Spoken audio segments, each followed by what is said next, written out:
We're live in Banjul, broadcasting for viewers in the Gambia and around the world. This is RTS News at 2000 hours, and in our top stories this evening. Promoting human rights. The National Human Rights Commission convenes a three-day seminar to monitor the implementation of the government white paper on the TRRC. Plus, the Gambia Police Force parades dozens of livestock for public identification in advancing probes into a major cattle wrestling operations affecting cattle farmers in the country. In sports, Sanchaba United crowned champions of the Sanyang Junior Football Marathon after beating Sateba United in the finals on Saturday. Away from home, Egypt and Sudan is set to start work on the long-awaited railway after the Egyptian President Abdel Fattah al-Sisi approved $2.4 million for the feasibility studies. And authorities in Uganda threatened to close schools that do not follow safety guidelines after a fire broke out in one of the schools for the blind, killing at least 11 people. Details of these stories and many coming ahead in the news. My name is Bai Ibrahim Cham. Many thanks for joining us.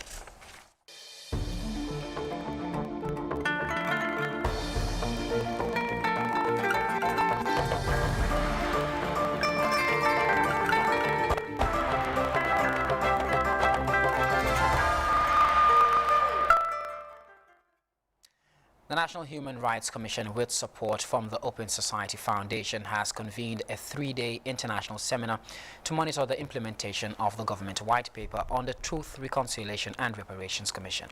The Commission says this is in line with their mandate to promote human rights. Louis Mendy has the details. 5 months since the government released the white paper on the Truth, Reconciliation and Reparations Commission, TRRC. The white paper says the government has agreed to most of the TRRC recommendations, including prosecution for major perpetrators of human rights abuses during the 22 years of the former Yahya Jammeh's rule. As you all know, the government white paper not only examined and analyzed the recommendations of the TRRC, but the government went on to agree to implement most of the recommendations.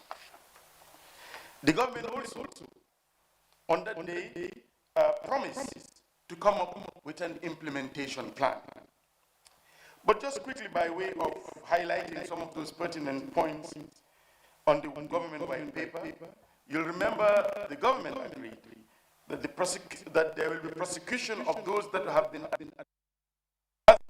those individuals, including the ex-president Jammeh, for gross human rights violation and crimes committed from 1994 to 2017 January. The government also, in the white paper, did say that they will establish a special prosecution unit at the Ministry of Justice to investigate and prosecute cases from the TRRC.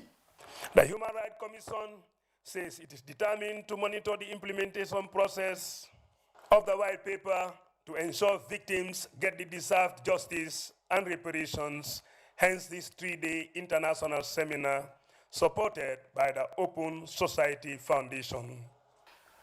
While the government takes steps to implement the white paper, the National Human Rights Commission is therefore positioning itself to monitor implementation of the TRRC recommendations in order to ensure that never again in the history of the Gambia will such human rights violation and abuses occur.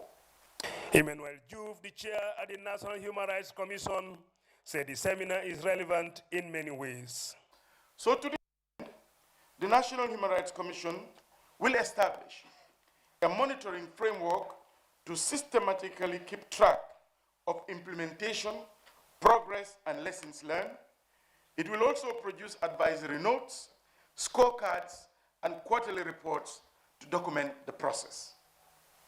It is therefore against this background that the National Human Rights Commission is organizing this international conference with the support of the Open Society Foundation to bring together national and international experts and partners involved in the work of truth commissions and transitional justices. The United Nations country rep, Sarafina Wakana, says he is pleased to be part of this seminar to promote human rights. It is important that the TRRC recommendations are implemented to ensure redress is provided to victims for violations suffered, and to ensure adherence to rule of law and respect for human rights.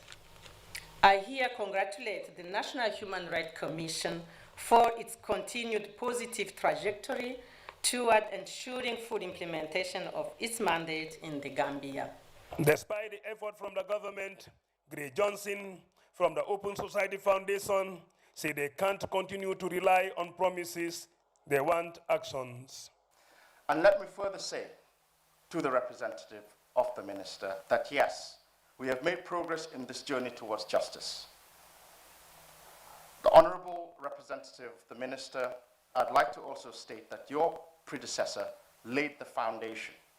He laid the foundation and gave us direction towards a noble aspiration in truth-seeking, ventilation, narration, and amplification of voices of victims, admission of complicity and guilt, as well as collective and individual contrition.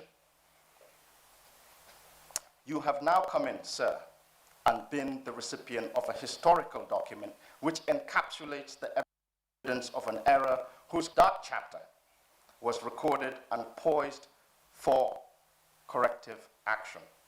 The seminar was also attended by National Assembly members, civil society groups, and other non-state actors in the promotion of human rights. Louis Mendy, GRTS. It is barely... Moving on, the Ministry of Gender, Children and Social Welfare on Wednesday briefed the media on the outcome of the recently concluded 6th Periodic State Report on the Convention on the Elimination of All Forms of Discrimination Against Women, CEDAW, at a high-level meeting held in Geneva, Switzerland, on the invitation of the United Nations Committee on CEDAW. The press conference was meant to share with the media the situation of the Gambia on the level of implementation of the CEDAW Convention. Here's an excerpt. The committee was also updated on the development of a comprehensive gender management information system, GMIS, database that will register information on key gender-based violence indicators that would be linked to our GBV shelter.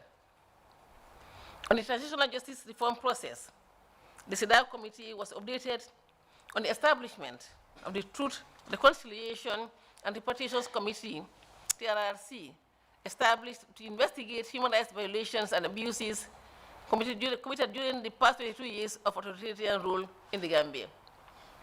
On persons with disabilities, the delegation highlighted to the committee that the Gambia has enacted the Persons with Disability Act 2020 to fulfill government's commitment in ensuring that women and girls with disabilities have effective access to inclusive education, health, justice, employment, and participation in political and public life, among others. The Ministry of Gender, Children and Social Welfare, in collaboration with the Gambia Federation of the Disabled, established a Disability Advisory Council and has conducted numerous sensitization programs on the Disability Act 2020. On sexual and reproductive health and rights, the launching of the National Obstetric Fistula Task Force Committee was highlighted. Obstetric fistula, by the way, is one of the indicators of a gender-based health impediment that most women and girls in sub-Saharan Africa face. My ministry, in collaboration with the Ministry of Health, OWAS, UNFPA, and the Islamic Development Bank, are partnering in this.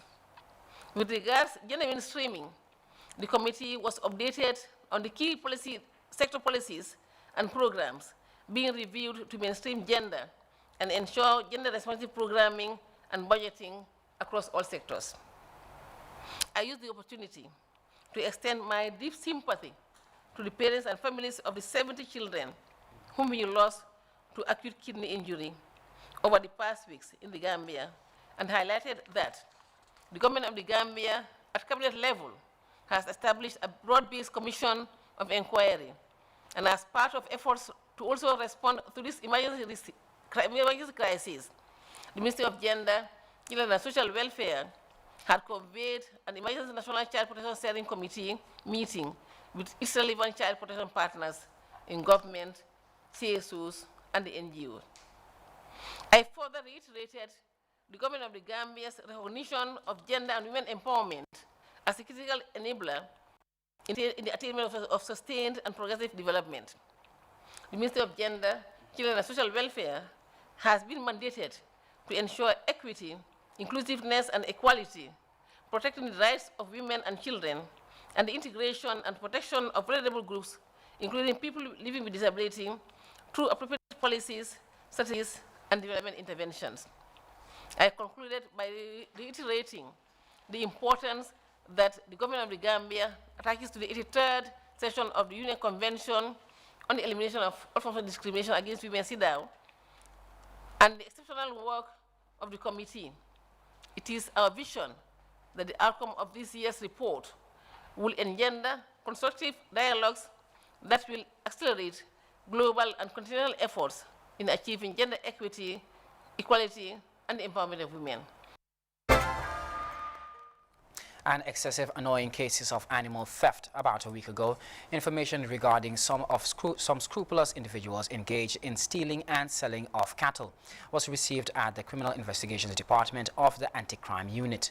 On Tuesday, police paraded the livestock for owner identification, advancing probes into a major rustling operations affecting cattle farmers around the country. Dada Cham has the rest of that story. Anti-Crime Unit is advancing surveillance and intelligence gathering efforts to detect cattle rustlers operating in the country. Latest prompts leads to the arrest of 2 suspects, both local Afro sellers who slaughtered stolen rams from a cattle farmer, while another 2 slaughtered rams were equally recovered by the Anti-Crime Unit for investigations. So they were able to make recoveries of a Mitsubishi vehicle, a green one, which has the number 93112N, and 6 rams, 2 ewes, that is female sheep, if you like, 4 billy goats, that is the she goat, 1 nanny goat, a he goat, and another. So they were able to make all these recoveries, and investigation led to the arrest of 2 receivers who are with the police to help us with investigation. According to preliminary investigations of the case, the Anti-Crime Unit, one of the suspects confessed to buying the 2 slaughtered rams from the second suspect for $4,000 each. The second suspect also acknowledged the claim and told police he equally bought the rams from another seller in Brusubi. Police have urged livestock owners to come forward and claim ownership. So we just urge the general public to take a look at the footage of the recoveries and make sure they're able to lodge their complaints if they're able to recognize any. So investigation still continues, and we're also able to make recoveries of 3 slaughtered rams that are refrigerated currently. And we also urge the general public to be vigilant and also help the police with information so that we on it and ensure that the Gambia is crime-free. Meanwhile, investigations to establish ownership of the recovered cattle is ongoing, which police registering no complainants as of now. Reporting for Jazz News, I am Dada Cham. Away from that, the Regional Agricultural Directorate, West Coast Region, in collaboration with the Gambia Inclusive and Resilient Agriculture Value Chain Development Project, on Tuesday conducted a farmer field day at Bujinga, Fonyi Kansala District. Yusuf Bojang was there.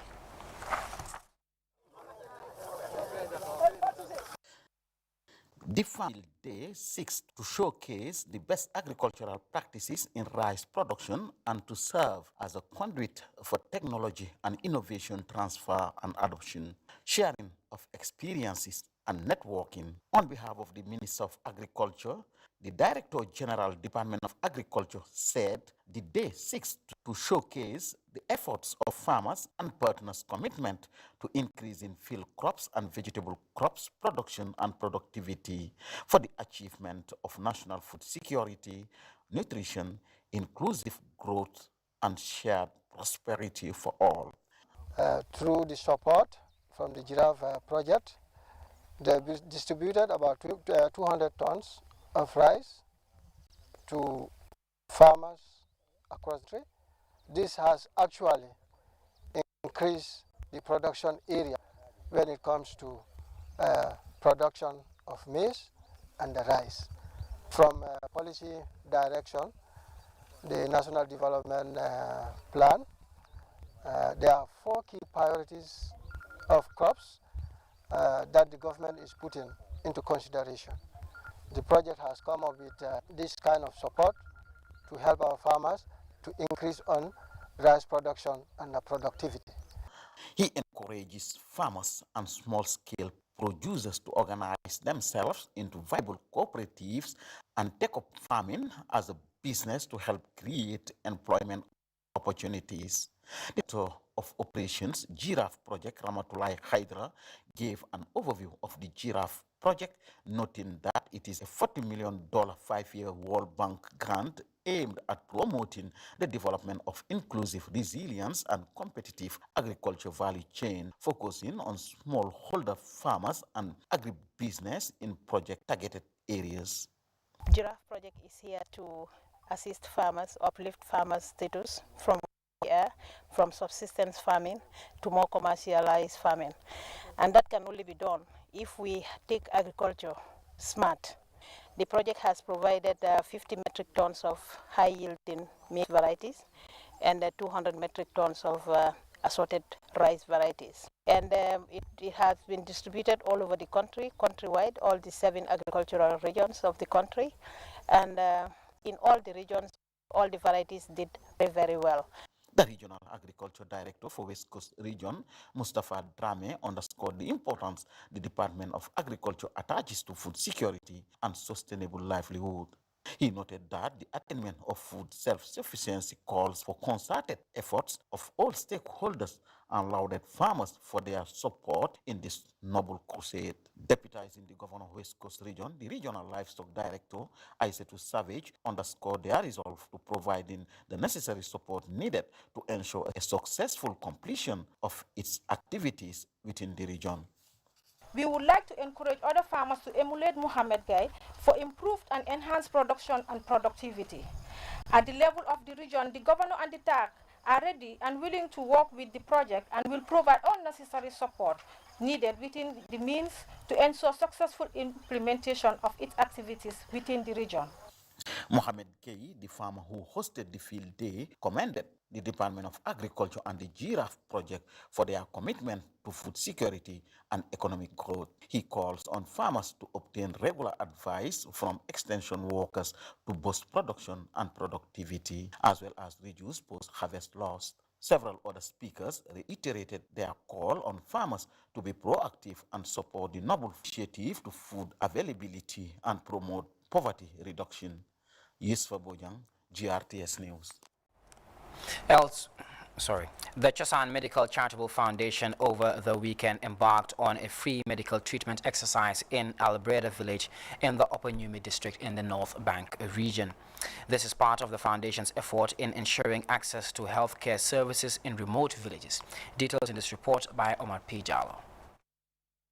This is one amongst the many under the banner of Chosan team, seeking to provide free consultations, laboratory testing, health education and drugs to hard-to-reach communities, complementing government's effort in achieving decentralized, quality and accessible healthcare services across the Gambia, thus advancing the cause of improved health status of the populace, especially women and children. Landing Bolonjata, the representative of the Alcalo, said the village has nothing to say but to thank the management of Chosan Foundation for the laudable initiative. Haruna Jallo, the president of the foundation, spoke on the importance of the caravan in Albreda, which he said is to give them and other villages free healthcare services. Jallo commended his staff for their commitment, hard work and sacrifice towards the successful implementation of the treatment exercise. The government is trying very well to make sure there is almost in every maybe 5 kilometers or 10 you have at least a health facility. But we know the human capacity is limited. Yeah. So in doing so, if you go to certain communities, you see probably in their lifetime, they hardly see a medical doctor. So moving out these medical doctors in a qualified laboratory technician, pharmacists from our comfort zone or the greater Banjul area to go to these hard-to-reach areas and then, give them healthcare service at their doorstep is something that we really think is needed by any healthcare worker. Dr. Mamadi Cham, the CEO of Bundu Maternal and Child Health Hospital, who is a native of the community, said the Ministry of Health is glad to support Chosan Foundation to deliver its free medical treatment. I think we have witnessed where they identified people with conditions that need urgent referral, and here the ambulance have taken myself.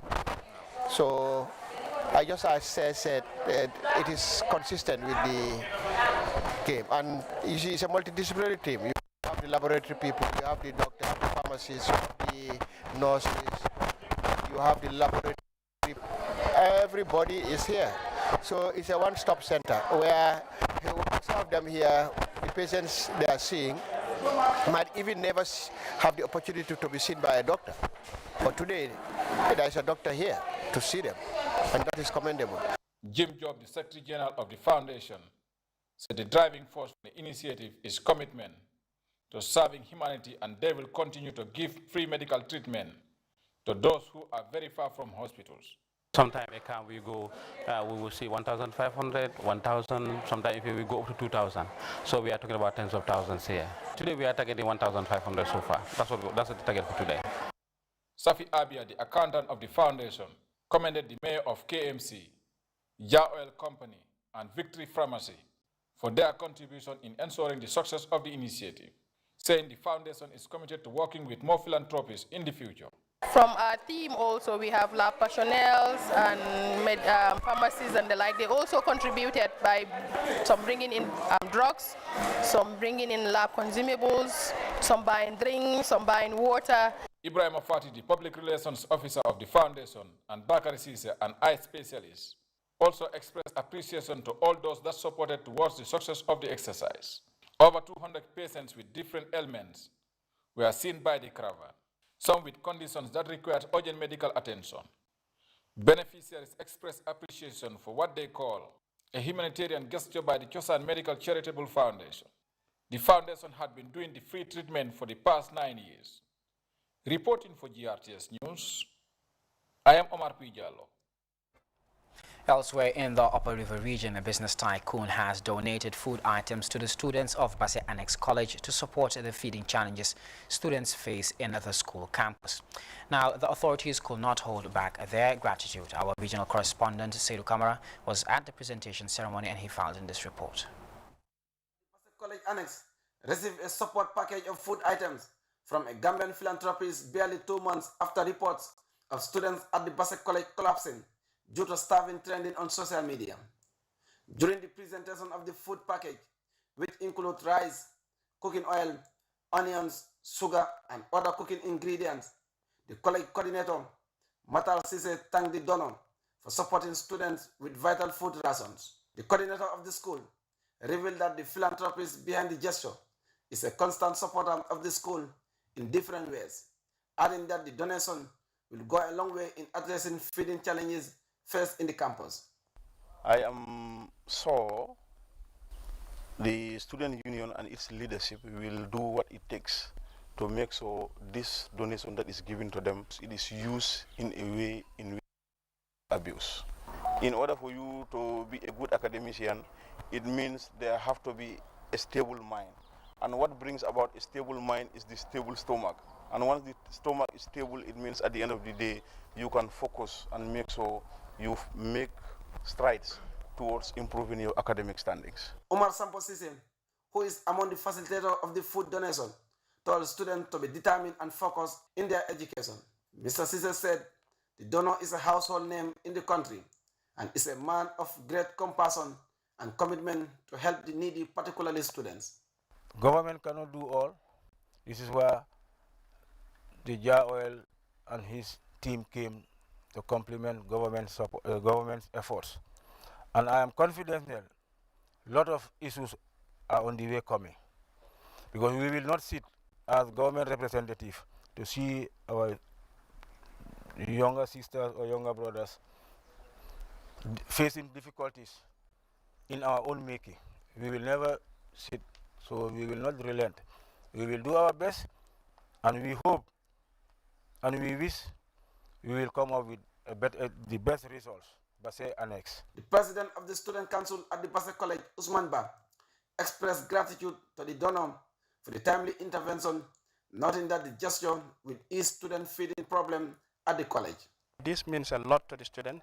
It means that students will not have issue of feeding for this short period of time, because looking at it actually is not sustainable. It will not take us for the rest of the academic year, but it will take us a long way that we can actually utilize this, and then the issue of feeding and other things will be kind of minimized.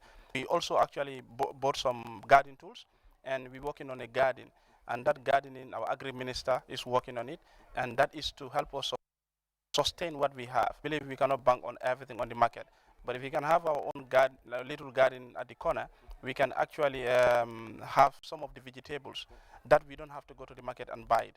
Other students, including Binta Njai and Abubakar Sise, respectively, expressed delight and appreciation to the donor, saying the gesture will improve students' participation and academic performance in school. Students have also created a garden in the campus to ensure vegetables to enrich their meals and a sustainable diet.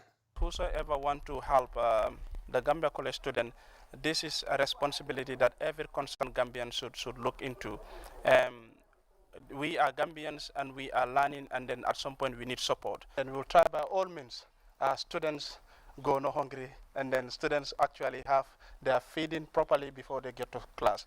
However, access to water is still a challenge with a single solar borehole serving the entire facility, and students are still trekking miles to fetch water for their daily usage. School authorities have appealed for help to access water in the campus from the National Water and Electricity Company, NAWEC. Seydou Camara, reporting for GRTS News from Basse Upper River Region. Well, time now to take our first break. Sports News is up next. Do stay with us.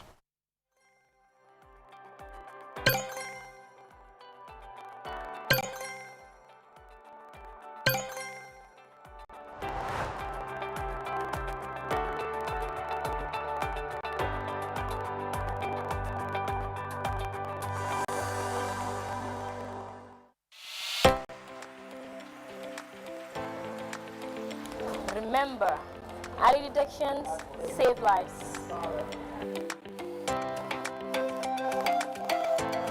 So we want to advise every woman, including myself, to go and know their status at any accessible health center.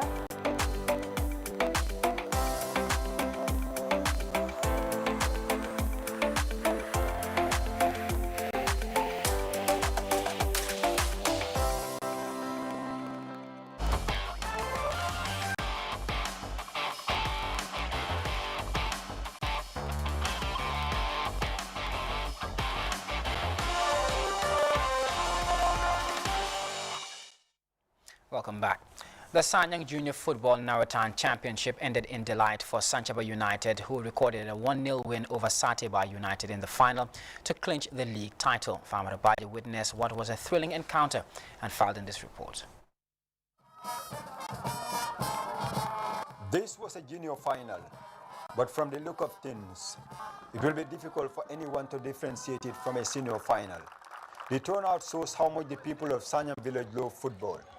Both Sanchaba and Sateba United were backed by vocal supporters, who made the final even more colorful.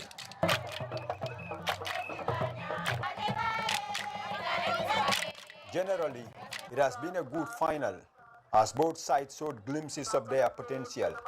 But it was Sanchaba United who exerted all the early pressure, but were not able to find the breakthrough goal.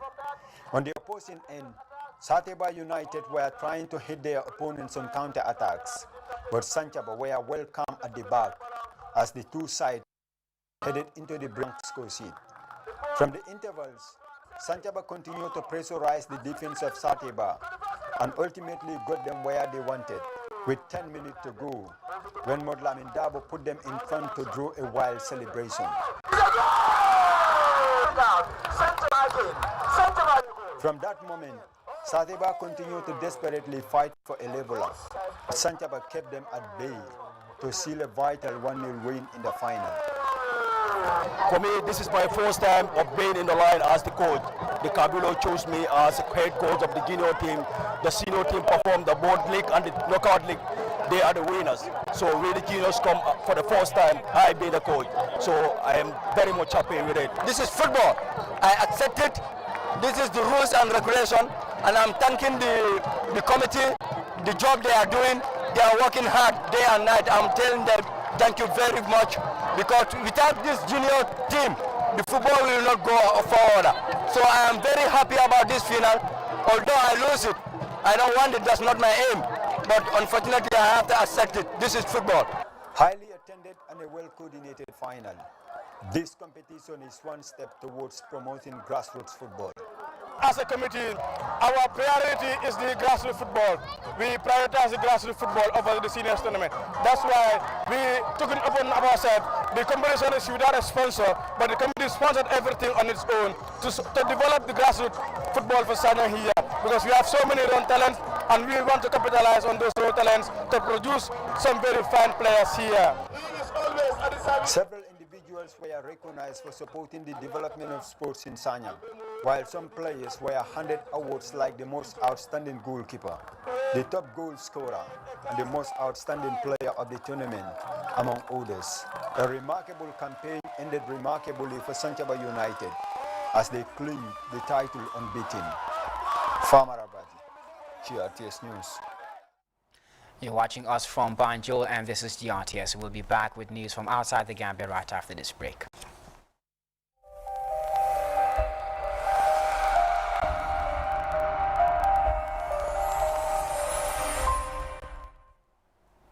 Welcome back. Egypt and Sudan are set to start work on the long-awaited rail line between the two neighboring countries. This comes after Egyptian President Abdel Fattah al-Sisi approved $2.4 million to pay for a feasibility study. Details in the CTN report. Railway project linking Egypt's Aswan city to Sudan's Wadi Halfa is finally back on track after over a decade's delay. Talks started in 2010. But the two uprisings here suspended talks till 2015.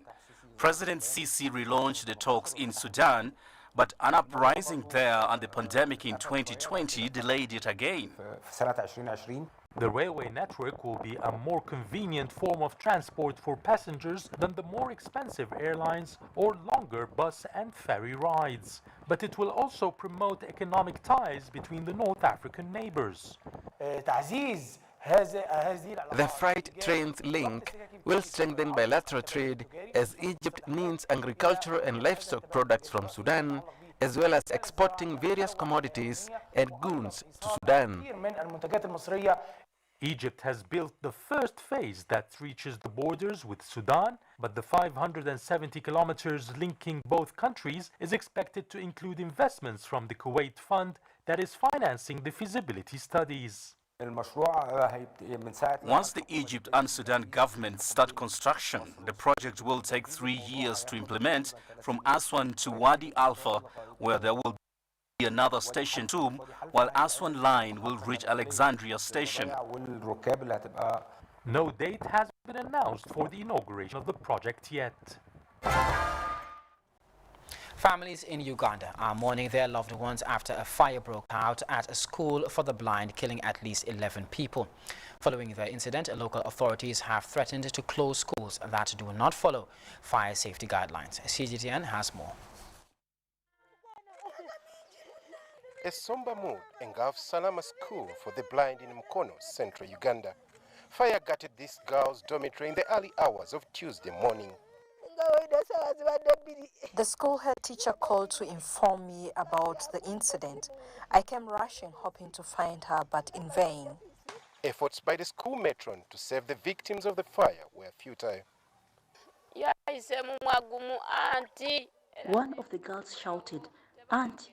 I woke up and saw one of the girls engulfed in fire under a mosquito net. I started taking out some, but I couldn't manage, so I called for help. 6 students have been taken to hospital in a critical condition.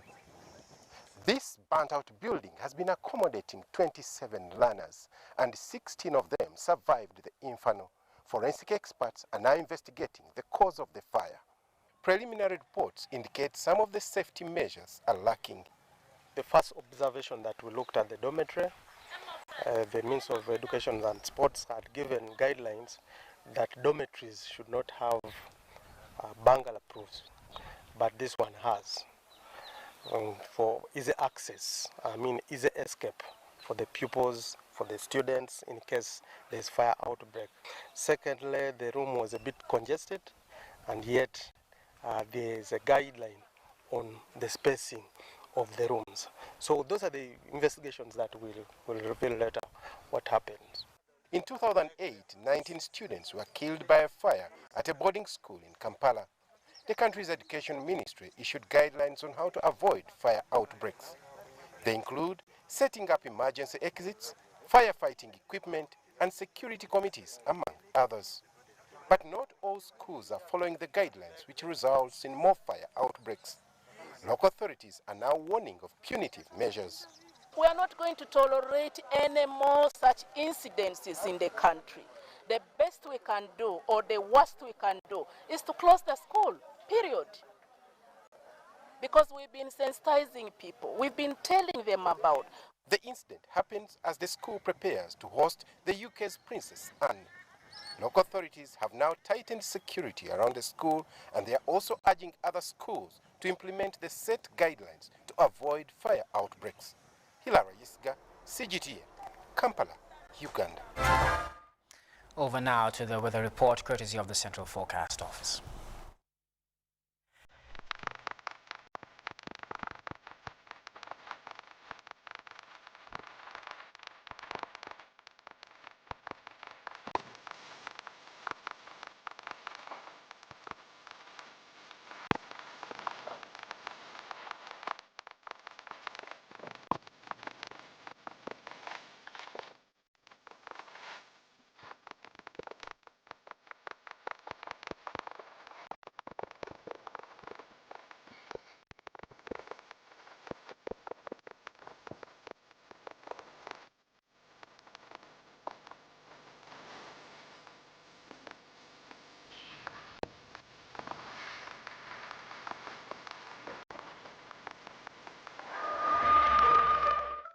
Before we end this newscast, here's a look at our top stories once again. Promoting human rights issues, the National Human Rights Commission has convened a 3-day seminar to monitor the implementation of the government white paper on the TRRC. Plus, the Gambia Police Force have paraded dozens of livestock for public identification in advancing probes into a major cattle rustling operations affecting cattle farmers in the country. In sports, Sanchaba United have been crowned champions of the Sanyang Junior Football Marathon after beating Sateba United in the finals on Saturday. Away from home, Egypt and Sudan are set to start work on the long-awaited railway, this after the Egyptian President Abdel Fattah el-Sisi approved $2.4 million for the feasibility studies. And authorities in Uganda have threatened to close schools that do not follow safety guidelines after a fire broke out in one of the schools for the blind, killing at least 11 people. Well, that does it for this edition of GRTS News. Many thanks for watching. Please enjoy the rest of our programs and join me at 2200 hours for more news. Bye for now.